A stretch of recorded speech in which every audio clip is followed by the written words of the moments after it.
फटाक से वो बोल रहे हैं कि यहाँ पे आप लोग शिफ्ट कर देंगे, मतलब आप लोग जानते थे ये आग लगने वाला, आपको पता था ये आग लगने वाला है। फटाक से वो बोल रहे हैं कि यहाँ पे आप लोग शिफ्ट कर देंगे, मतलब आप लोग जानते थे ये आग लगने वाला, आपको पता था ये आग लगने वाला है। কি ঘোষণা করবেন মুখ্যমন্ত্রী, কত গতি দিতে পারবেন উনি? আমাদের জায়গা চাই। দিদি একটু ইনসাফ করবেন না, কেমনি চলে যাবে?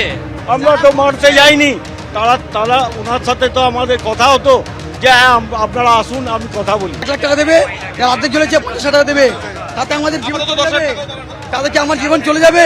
আমার এত বড় লোকসান হলো, তুমি আগুন লেগেছে আর দমকল আসলো 240 মধ্যে, হ্যাঁ তার মধ্যেও অর্ধেক জল আর জল নেই।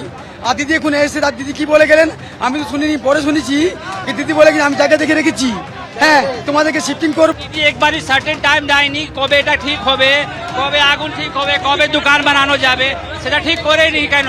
মুখ্যমন্ত্রী জানা উচিত ছিল, যাওয়া উচিত ছিল, দেখা উচিত ছিল, উনি কিচ্ছু করেননি। খালি এসে বললেন যে অমুক করবো তমক করবো, আমরা যা ভালো বুঝি করে দেবো। কি করবে? সারা সম্পত্তি চলে গেছে, 1 লাখ টাকা দিলে কি হবে? কিছু হবে? फटाक से वो बोल रहे हैं कि यहाँ पे आप लोग शिफ्ट कर देंगे, मतलब आप लोग जानते थे ये आग लगने वाला, आपको पता था ये आग लगने वाला है। এইটা সম্পূর্ণভাবে ব্যবসায়ী সমাজের একটা বৈষম্য করা হয়েছে ব্যবসায়ী সমাজের প্রতি। কেন ব্যবসায়ী সমাজকে সবসময় একটা অবহেলিত দেখা হয়, এটাই একটা তার একটা আজকে নমুনা আমরা আজকেও পেয়ে গেলাম যে ব্যবসায়ী সমাজের কোনো ভ্যালু নেই। আমরা সমস্ত সমাজের জন্য সমস্ত কিছু করি। আজকে ঈদ, দিওয়ালি, বকরিদ, পুজো, দুর্গা পুজো, ক্লাবে যত চাঁদা পত্র কিন্তু ব্যবসায়ী সমাজ দেয়, এবং কিন্তু ব্যবসায়ী সমাজকে যখন পাওয়ার ব্যাপার থাকে ব্যবসায়ী সমাজকে কেউ দেখে না।